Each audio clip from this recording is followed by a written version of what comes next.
Good morning class 5th student. अब हम इसके आगे का पार्ट पढ़ेंगे जिसमें तीसरा भाग आता है कारक। तो कारक में देखिए पढ़ना शुरू करते हैं। केवल शब्दों को एक साथ लिखने से वाक्य नहीं बन जाते हैं, अर्थात वाक्य का अर्थ स्पष्ट नहीं होता है। जैसे राम रावण वध किया। अब इसमें बीच में कुछ शब्द होने चाहिए ऐसे जिनसे ये पूरा वाक्य जुड़ जाए। पेड़ पत्ते गिरे, पेड़ बंदर बैठा, पिताजी प्रति खिलौना लाए। ये अधूरे वाक्य हैं अभी, ठीक है। अभी ये सार्थक वाक्य नहीं कहलाते हैं। तो लेकिन इनको पूरा कैसे करना है, देखो, राम ने रावण का वध किया। अब ये पूरा हो गया। पेड़ से पत्ता गिरा, पेड़ पर बंदर बैठा है, पिताजी प्रति के लिए खिलौना लाए।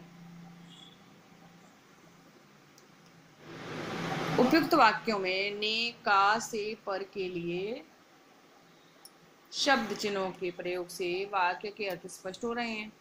ये शब्द चिन्ह वाक्य में प्रयुक्त संज्ञा या सर्वनाम का संबंध वाक्यों के अन्य शब्दों के साथ प्रकट कर रहे हैं।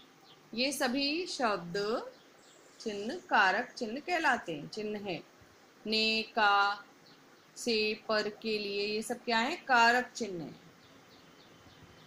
जिन शब्द चिन्हों द्वारा संज्ञा या सर्वनाम का संबंध वाक्य के अन्य शब्दों से जाना जाता है उसे कारक या कारक चिन्ह कहते हैं।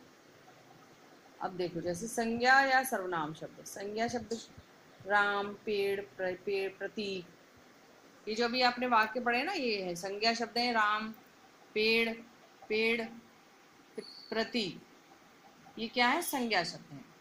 और कारक चिन्ह क्या है, ने, का, से, पर के लिए, ये कारक चिन्ह है। अब इसके कारक चिन्ह, कारक के भेद कितने हैं? कारक के 8 भेद होते हैं। कर्ता, कर्म, करण, संप्रदान, अपादान, संबंध, अधिकरण, संबोधन। ठीक है, ये याद रखने की चीजें बच्चों, क्योंकि जैसे आप इंग्लिश ग्रामर में पढ़ते हो ऐसे हिंदी ग्रामर में भी ये याद रखने की बातें हैं। आपको आगे की क्लासेस में बहुत काम आएंगी ये। तो कारक के 8 भेद हैं: कर्ता, कर्म, करण, संप्रदान, अपादान, संबंध, अधिकरण, संबोधन। अब इनके कारक चिन्ह को हम कैसे याद करेंगे? कर्ता ने कर्म को करण से के द्वारा, संप्रदान को के लिए, अपादान से, संबंध का के की, अधिकरण में पर, संबोधन हे अरे।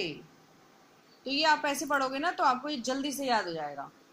और ये आगे की क्लासेस के लिए आपको याद करना बहुत ज़रूरी है कि कारक क्या होते हैं, कारक चिन्ह क्या होते हैं, इसलिए। ठीक है, तो आपको पढ़ना है ना, जैसे मैं पढ़ रही हूँ ना ऐसे ही आपको पढ़ना है। कर्ता ने कर्म को करण से के द्वारा, संप्रदान को के लिए, अपादान से, संबंध का के की, अधिकरण में पर, संबोधन हे अरे। अब कर्ता कारक क्या है? कर्ता का अर्थ है करने वाला।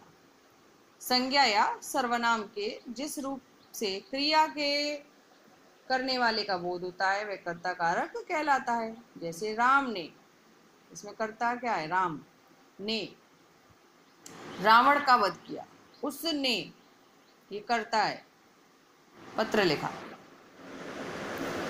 कर्म कारक जिस वस्तु या व्यक्ति पर क्रिया के कार्य का प्रभाव पड़े वह कर्म कारक कहलाता है।